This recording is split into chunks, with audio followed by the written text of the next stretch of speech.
The knock on the rancher's door. The night was quiet on the plains. The kind of quiet that made a man hear his own heart and wonder if the land itself was breathing with him.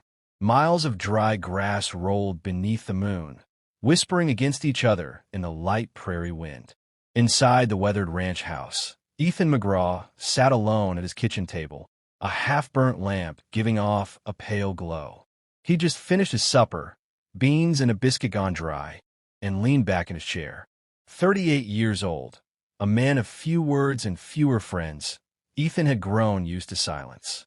His parents were long gone, his brothers scattered. The ranch was his burden and his pride. He rubbed at his tired eyes, listening to the crack of old wood in the stove. Somewhere in the barn, his horse, Dusty, shuffled restlessly. Coyotes would be prowling the outer fence soon. Then, a knock. Sharp, uncertain, but it cut through the night like a shot. Ethan stiffened. Folks didn't come to his door after dark unless something was real wrong. He pushed back his chair, reached for the rifle leaning by the wall, and stepped heavy to the door. "Who's there?" he called, voice deep, steady. Silence, except the faintest rustle. Then a small voice, quivering like a candle about to go out. "Mister, our daddy's gone. Can we stay in your barn tonight?" Ethan froze. He lowered the rifle slowly, his chest tightening. He pulled the latch and swung the door wide. There they stood, two children. A boy no older than 10, his arm wrapped protectively around a little girl who couldn't be more than 6. Their clothes were ragged, their boots caked with mud, their faces pale and streaked with dried tears. The boy's jaw was set, trying to look braver than his trembling hands. The girl clutched a rag doll, so worn it was hardly more than stitched cloth. For a long moment, Ethan just looked at them. The moonlight behind them made them seem even smaller, fragile shadows against the night. The boy swallowed hard. We don't want no trouble, sir. Just a place to sleep. Barn floor's fine. Daddy won't be coming back no more." The words hit Ethan like a hammer. He looked from the boy's eyes, so desperate to be a man, to the little girl's tear-stained face. Something long buried inside him stirred. "Come inside," Ethan said, his voice low but firm. The boy shook his head quickly. "We don't want to bother you. Just the barn'll do." Ethan crouched slightly, so he was closer to their height, though he was still broad-shouldered and imposing. "A barn's for horses and hay, not for children. You're under my roof now." He held the door wide. The girl blinked up at him, whispering so soft he almost didn't hear. "Home?" Something cracked in Ethan's chest. His throat tightened. He nodded once. "Welcome home." The warmth of the kitchen light seemed to surprise them as they stepped in. The boy kept his arm around his sister, standing stiffly as if expecting to be turned out again. A place at the table. The rooster's crow cut across the dawn, dragging Ethan out of a restless sleep. He wasn't used to having others under his roof, and every creak of the old house had kept him half awake through the night. Still, he rose at first light, pulling on his boots, tugging his hat low, and heading for the kitchen. The smell of strong coffee soon filled the room, but Ethan wasn't alone for long. Barefoot, hair sticking up, Caleb shuffled in with his sister trailing behind, still clutching her doll.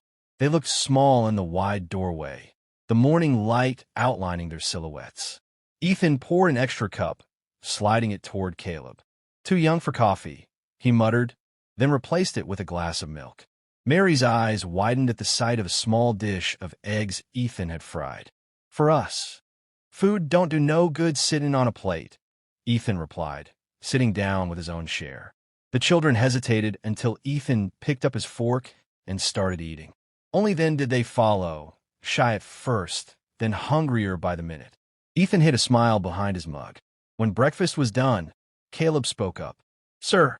"Ethan, I'll earn our keep. I can do chores. Chop wood, carry water, whatever needs doing." Ethan leaned back, studying him. The boy's determination reminded him of himself at that age, always trying to prove he was strong enough to carry more than his shoulders were ready for. "All right," Ethan said finally. "You'll work, but not to prove something.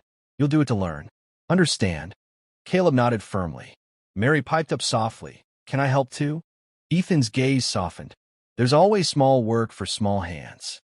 Feeding chickens, gathering eggs. You can do that. Her face lit with a shy smile. And so the day began.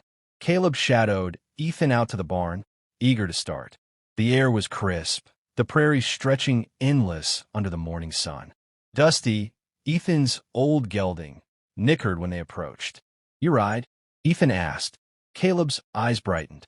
"Daddy taught me some. Bareback mostly." "Good. A man who works cattle needs to know a saddle too. We'll see to that later. For now." Ethan showed him how to muck stalls, stack hay bales without throwing his back out, and carry buckets steady. Caleb worked with the stubborn pride of a boy desperate not to be a burden, sweat dripping down his brow, jaw clenched. Ethan recognized it too well. When Caleb stumbled with a hay bale too heavy, Ethan steadied it with one big hand. "Ain't weakness to ask for help," he said quietly.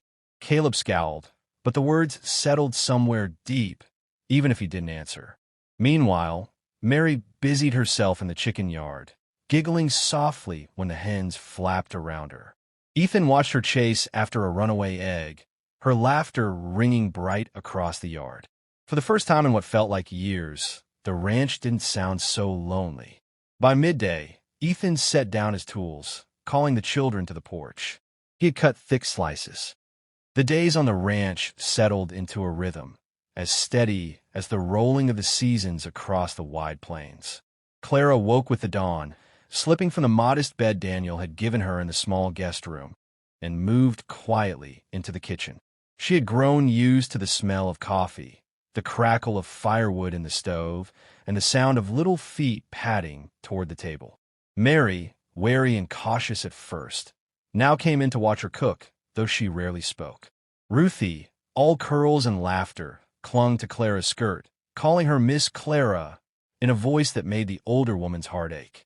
And Daniel had begun to linger longer at the table before heading out to the barns, his eyes meeting Clara's across the morning light, as though silently asking questions neither of them dared voice aloud. Yet Clara still carried doubt like a weight on her back. She had come begging, broken, her dress threadbare and her hands raw from hunger. Could such a woman truly step into the role Daniel had asked of her? Could she be a mother to these girls, fill the space left empty by their late mother's absence? The ranch whispered answers every day. Storm clouds over the plains. One afternoon, as Clara was hanging laundry, dark clouds gathered in the distance. She could feel the wind shift, sharp and uneasy. Daniel returned from the far pasture, his horse lathered in sweat. "Storm's coming," he said, his voice low with urgency. "A hard one. We'll need to bring the cattle in close and board the windows." Clara's eyes flicked to the girls, who were playing on the porch. "And them. They'll be frightened," he admitted. "Best you keep them close. I'll handle the rest." But as the storm rolled in, bringing with it a wall of wind and sheets of rain, Clara found herself doing far more than keeping the girls calm. When a shutter tore loose with a bang, Ruthie screamed and Mary went pale, clutching Clara's arm. Clara gathered them both against her chest, whispering lullabies she had half forgotten from her childhood, words she hadn't spoken in years. Her voice was shaky, but the girls clung to it like a rope in a flood. "See," she murmured, brushing wet hair from Ruthie's forehead. "It's only thunder. Loud, yes, but thunder never hurt a soul. We're safe. Papa's out there making sure of it." Mary's eyes searched her face, wide with fear. "How do you know?" Clara pressed her hand to Mary's cheek. "Because he's strong. And because I'm here too." That answer seemed to settle something. Mary leaned into her, letting Clara hold both girls tight until the storm passed, and Daniel finally stepped inside, soaked to the bone, but smiling at the sight of the three of them huddled together by the fire. For the first time, Clara did not feel like a servant in borrowed clothes. She felt like a mother. Gossip in town. When the storm damage had been cleared and the days returned to calm, Daniel asked Clara to join them on a trip into town. The girls neighed.